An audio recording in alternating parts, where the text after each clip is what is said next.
What's up, everybody? Welcome in to the 615.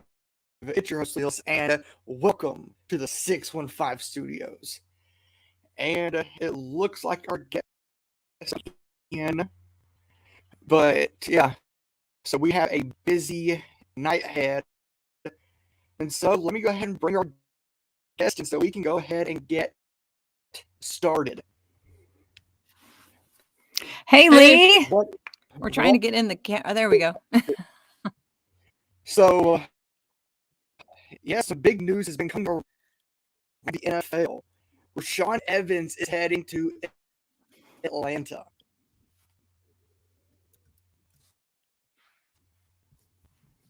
What do y'all think about that? Rashawn Evans to Atlanta. Well, our connection is not super awesome. First of all, we want to say thank you for having us on the show. So you. good to see you.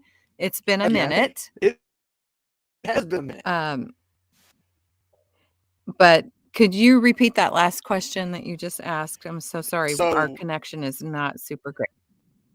so news broke at about 6:40 Eastern that Rashawn Evans is heading to Atlanta on a one-year deal.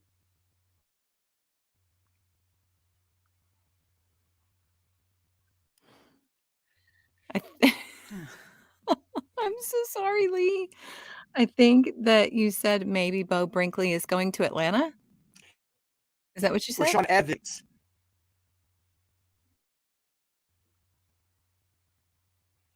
Okay, we are having some technical difficulty. Yeah. Yeah. Oh, I'm so sorry. We're checking our Wi-Fi connection now. Can you hear us? I can hear y'all. Yes.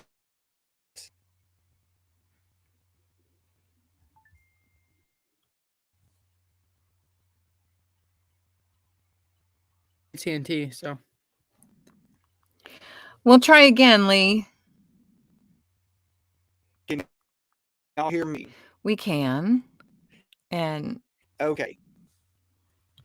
Is it glitch at all?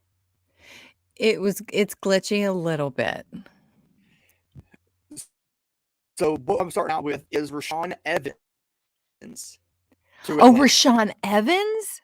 Rashawn? Oh, wow. He's now with Atlanta? That's breaking news to us. We did not hear that.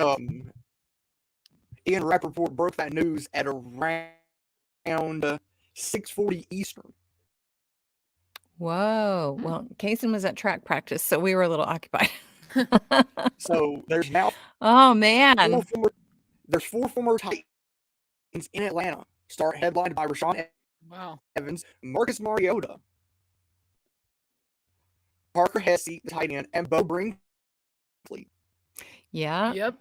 So now, yeah, that's crazy. That's really crazy. It's either everybody's going to Atlanta because we saw the Bo Brinkley news, but I missed the Rashawn Evans.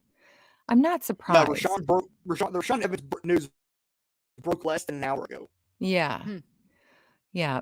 Everybody's either going to the Bears or to the Falcons. Like Dane Cruikshank went to Chicago. Darrington Evans went to Chicago. So what's y'all's thoughts on that? Are y'all shocked that happened? I mean a little bit. Darrington, I definitely think had problems with staying healthy and just like being consistent. So I think that it doesn't. It's a little sad. It's sad to see him go, but it definitely does make sense, the logic behind it. And Dane Cruikshank, he was he didn't really get a ton of playing time last year, but I mean I think some of us saw it coming maybe, but yeah, definitely the Darrington Evans news shocks me.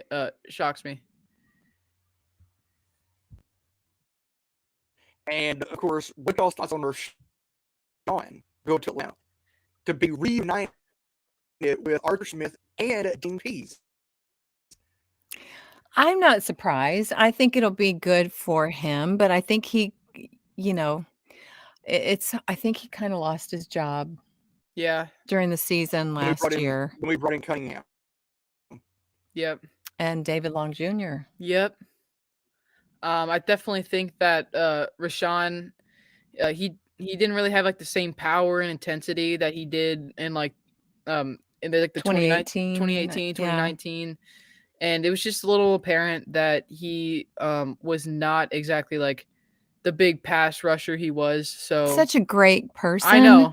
great Yeah. player, wish him nothing but the best. I mean, all these guys, it's heartbreaking to watch them go, Yeah. And, but we and of course, understand that, it's a business yeah.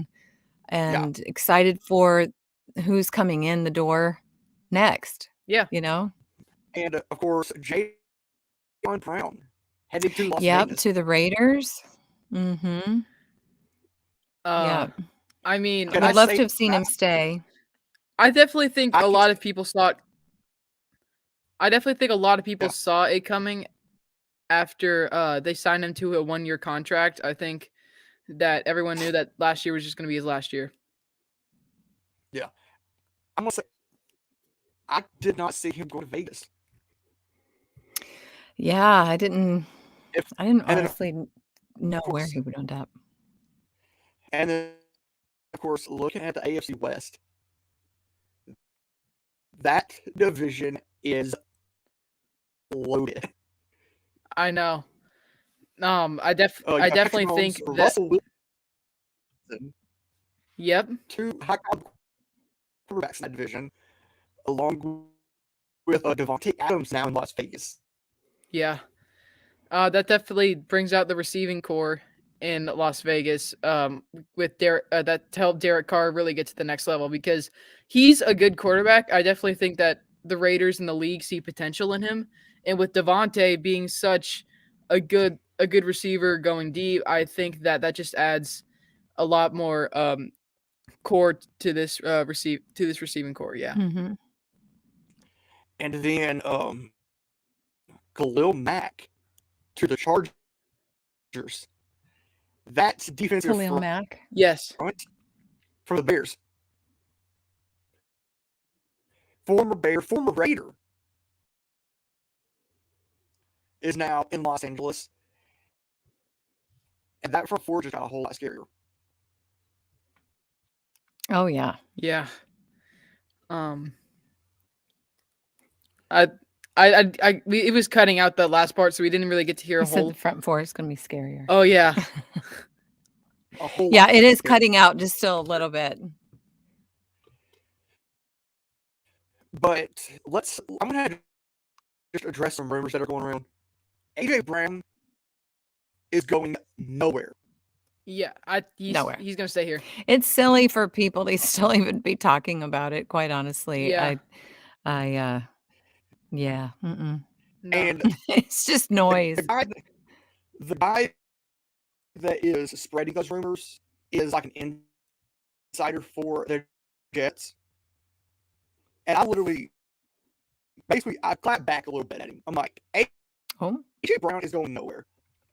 He's a vital piece of this offense in Tennessee. Yeah. Yeah. And if the Jets win, they will have to give up the King's ransom.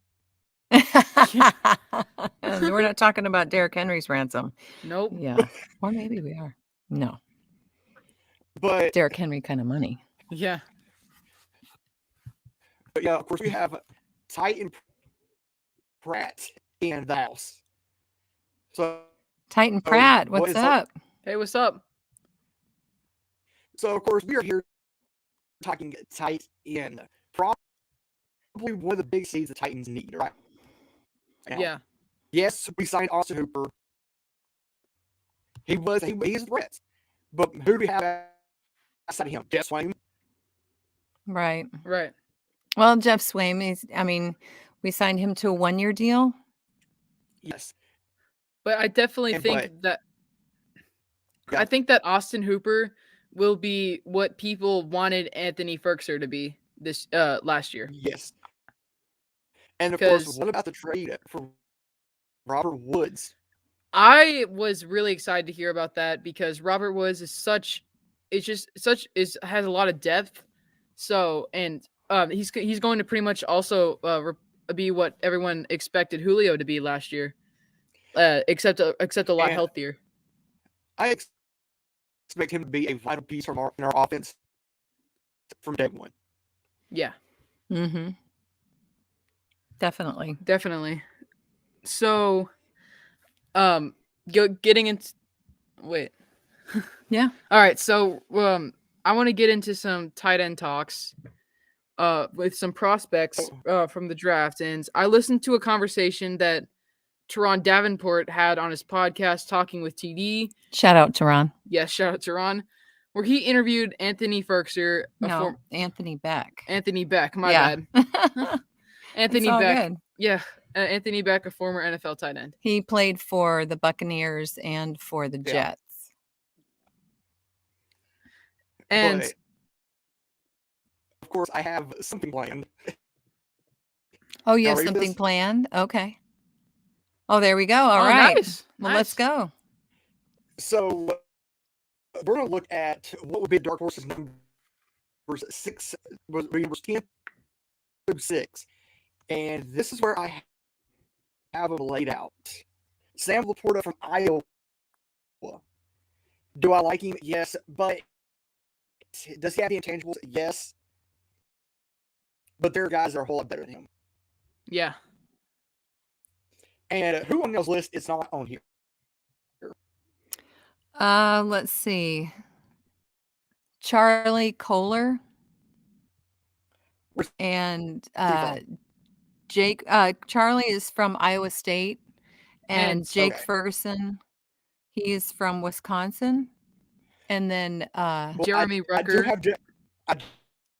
have Ferguson and Rucker in the top 5. oh, cool. Okay. Nice. And then wild card is Jelani Woods out of Virginia. Ooh, he cracked my top 5. Mm-hmm. So, Yeah.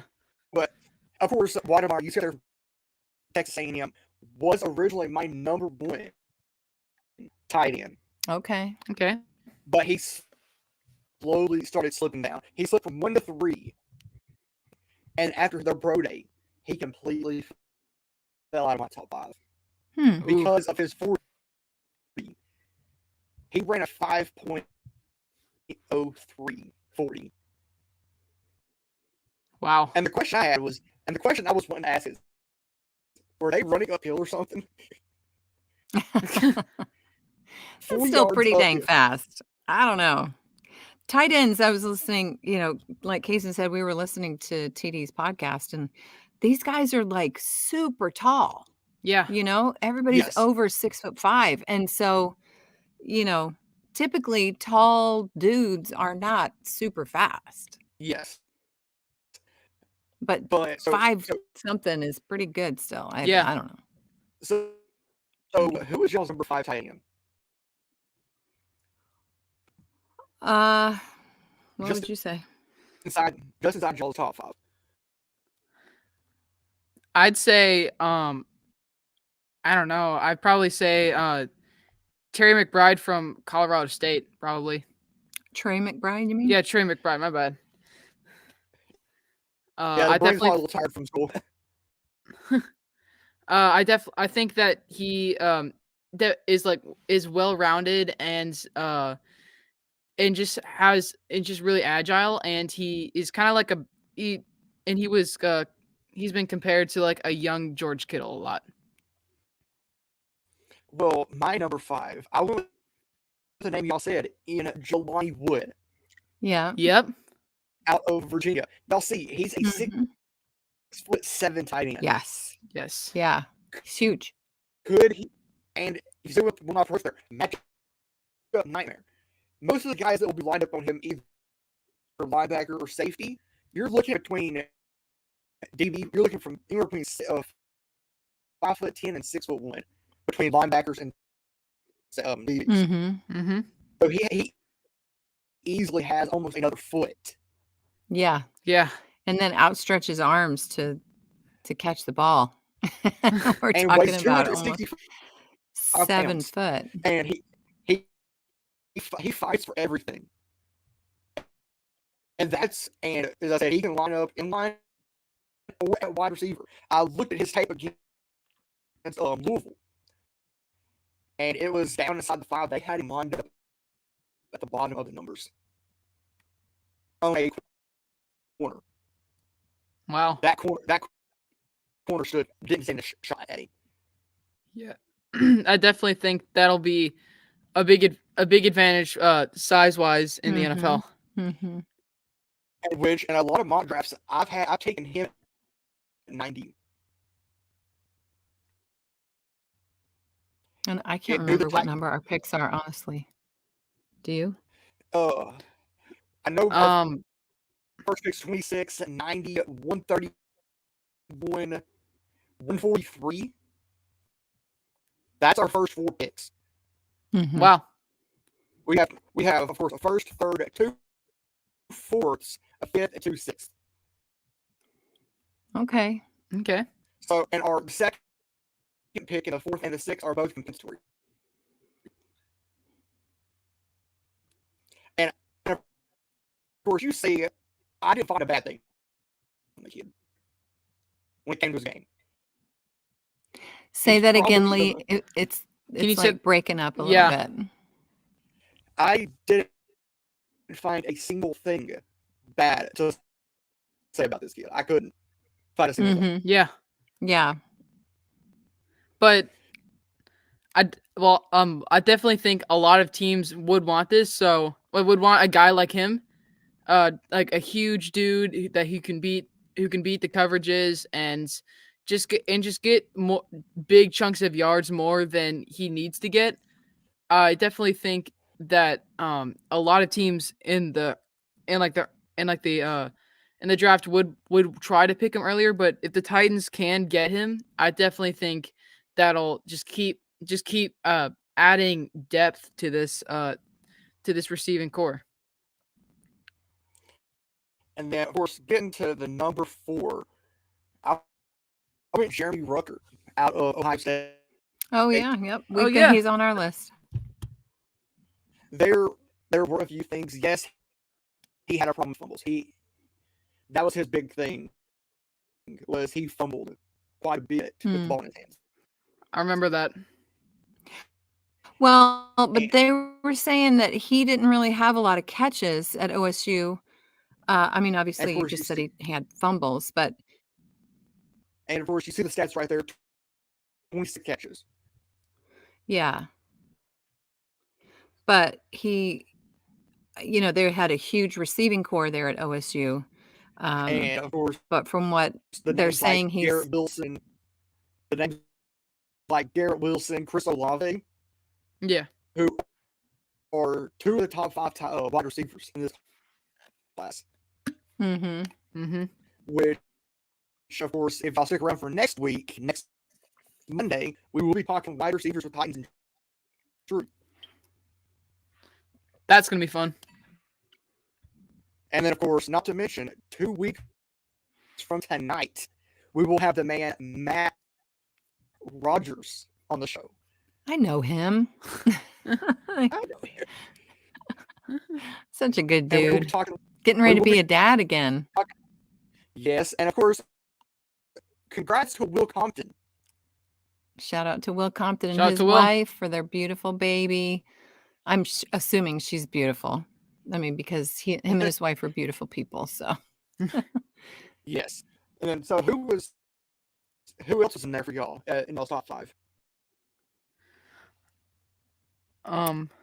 Well, Jake Ferguson from Wisconsin. They were really talking about how, if the Titans are looking for a strong, dominant blocker, that Jake is definitely on the list. Yeah.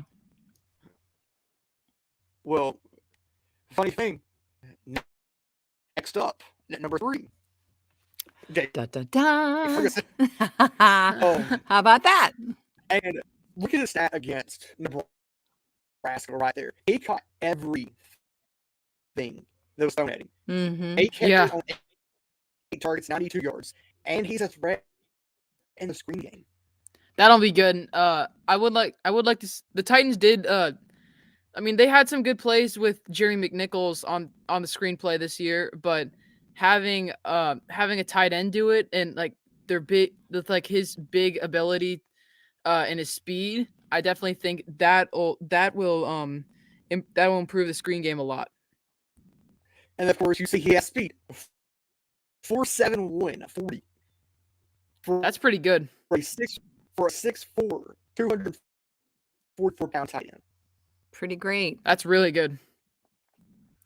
And of course, it seemed like it seemed like he got tired quick. Because when there were plays like he should have been out there on like 3rd and 1 or even goal line situations, he wasn't there. Like there was a play that I looked at from against Nebraska, and it was like a 3rd and 2, and it's typically where you would hit the seam. Yeah. He wasn't there. Oh wow. Or dump a 5-yard outdoing. He wasn't there. Oh man. So, who's y'all's number 2? Number 2? I would have to say Charlie Kohler from Iowa State. I think he's fast, and his ability to get open and pluck the ball out of air is definitely something that this team could really need if they in the deep game. Well, the guy that I have in number 2, y'all will recognize the last name because his brother is already in the NFL. And it is the big brother of Cam Hayward, Connor Hayward. Tight end out of MSU. State. And you see the number one reason I like him. He's a converted running back to a tight end. That's good because running backs are big dudes, big physical dudes, and being a tight end, you also need to be physical. So definitely running down the field, I think, and like just in the screen game and just like getting up in general, you can get big chunks of yards more than you would need on a play, and that can be a big advantage. And of course, you see the very last pro that I have. He's versatile. He in the first 2 years at Michigan State, he did a lot of kick return. And he was picking up 30, 40, 50 yards on returns. Wow. And he's 6 foot. He's a kind of smaller short. tight end. He's Yeah. small. He's on a smaller spectrum of tight end. He's 1 inch taller than me. And he's 2 or 3 inches taller than me. But he's athletic. Yeah. That's if you're able to be versatile, like being a running back and convert to a tight end, and have speed that kills at a 4.7. That's a force. Yeah.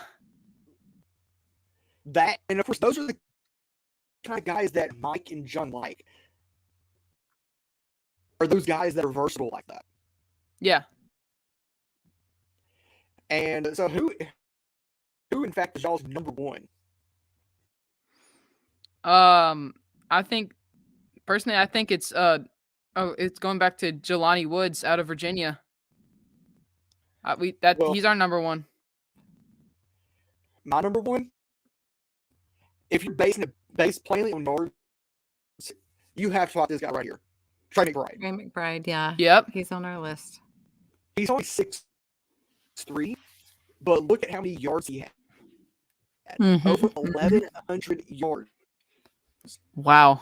For a tight end, that's pretty good. It's pretty crazy. But the thing about it, the whole offense at Colorado State ran through him. And that's one thing, again, going back to the physicality part of it. We have a really physical offense, especially like centered around the run game. So being able to add more protection and have the ability to make big plays down the field, I think That's another big building block to this offense.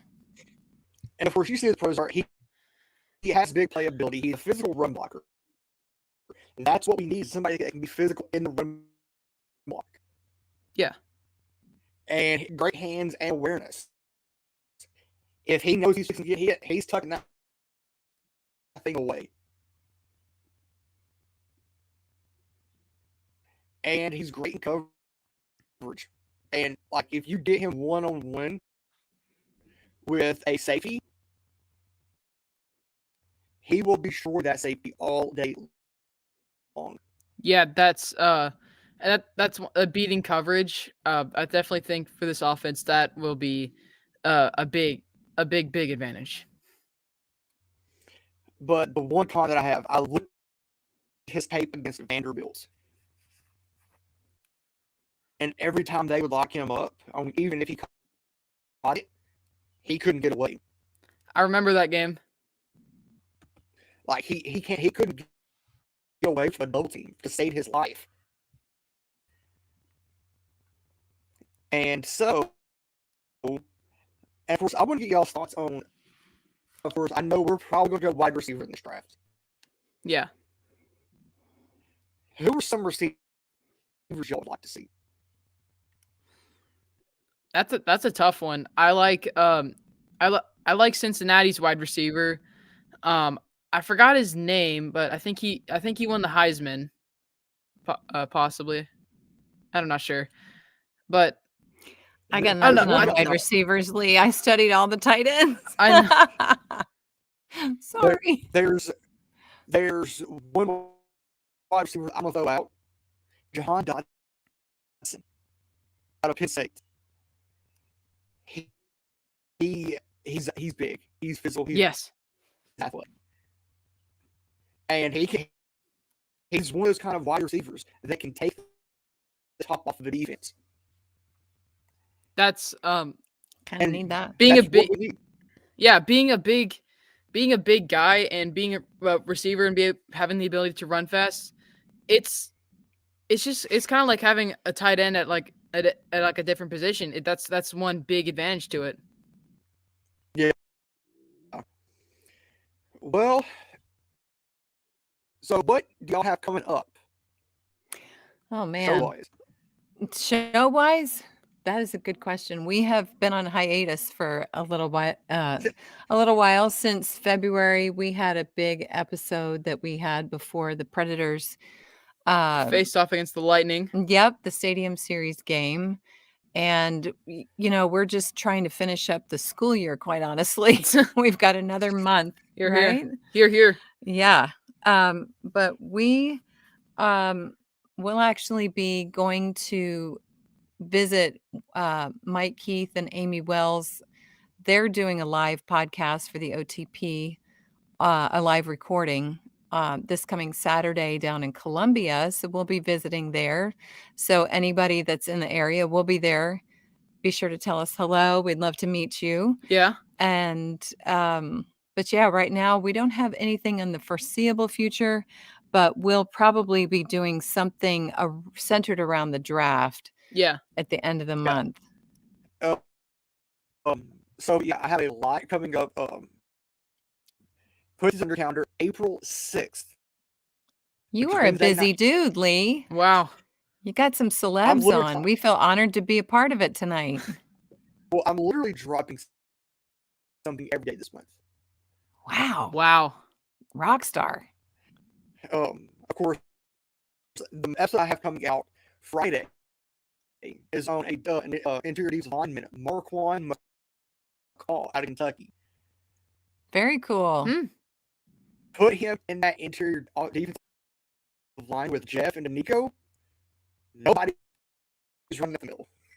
Let's go. Because we need more of that. I did some math between Nico, Jeff, and Marquand McCall. If the Titans getting the average weight of our interior defensive line is 316 pounds. Wow. Big dudes. Because Danico's at 265. Jeff is at 305. Marquand McCall, 380 pounds. What? Wow. Yes. Whoa. I'd be terrified if he was coming towards me Yeah. on the football field. I'd be running the other way. But live stream's coming up, of course, Wednesday. We're talking quarterbacks with P Shark from the Let's Sign Up podcast. Times of Truth the next Monday, talking wide receivers. Edge Nice. rusher with Jeremy McFarland. Linebackers 2 weeks from tonight with the main Matt Rogers. Matt Rogers, USA. O-line, we're talking O-line with the Power Hour. Oh, very cool. On the 20th, 22nd, talking that afternoon defensive backs with Titans Rossi. Nice. The 25th, talking interior D-line. The 27th, we're talking running back. That's gonna be an interesting one. With Ken Moore from Okay. All right. ESPN 3. Nice. And then, of course, the afternoon of the draft, we are doing the final mock. And, of course, I've done several already. I've actually made some trades, so I did one early this morning. Let me go pull it up. Did you check out Jim Wyatt's article today? I have Mock not. drafts. Got to check it out. Yep. Shout out to Jim Wyatt from TennesseeTitans.com. Yes. So I didn't trade out 26 like some people would. I got guard Zion Johnson out of Boston College. Could he be a vital piece for drafting? I think he would start left guard right out of the gate. Yeah. And then third round, I made a trade with San Fran. Of course, let me pull the phone off the holder.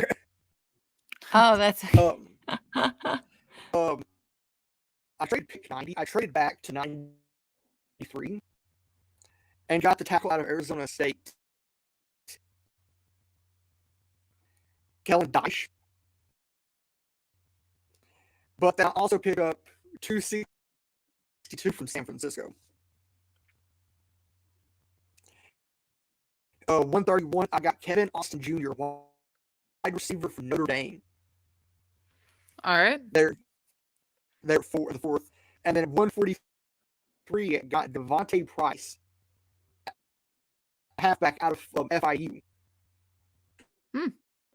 I would expect them And then, of to. course, I would expect them to pick a wide receiver early in the draft, like you said, because they're still trying to like build the receiving core. So I would expect them to pick it to pick a wide receiver in the first round, or at least earlier. And then, of course, I went back-to-back interior D-line. I got Marquand McCall at 169 in the fifth round. And then I turned right back around at 204. Got Jaden Peavy out of Texas A&M. Another big guy, which I might be a little biased because I am a Texas A&M fan. And with our second pick in the sixth round, at 219, I got Connor Hayward. That's out of okay. Then I traded with Detroit and got 234. And all I gave up was a sixth round from 2024. And I got Kalen Barnes, corner out of Baylor. Ooh. At 234. And then at 262, I went out and got a kicker. I went and pulled a Cincinnati and drafted a kicker. And drafted at Cameron Dicker out of Texas.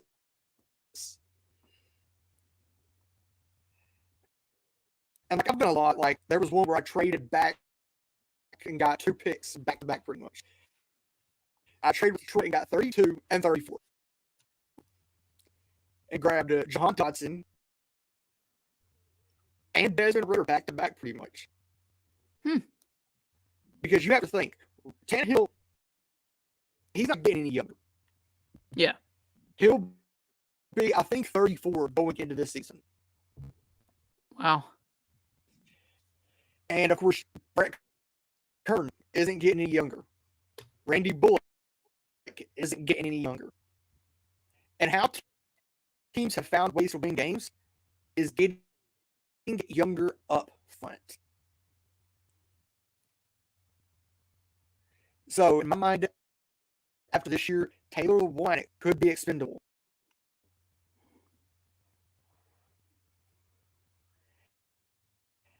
Because, yeah, Dylan Ravens made a name for himself handling Bosa like he did. Yeah, that honestly, I'm surprised. I was like, what I'm trying to say. With Dylan Radin. Yeah, Dylan Radins. He definitely did a good job locking up the edge against Bosa. So I think that, I definitely think that he has a good future in front of him. And I think if he starts anywhere, it'll probably be right tackle. Yeah. And then when we move on from the line, he'll move to the left. And everybody knows Radins is a tackle.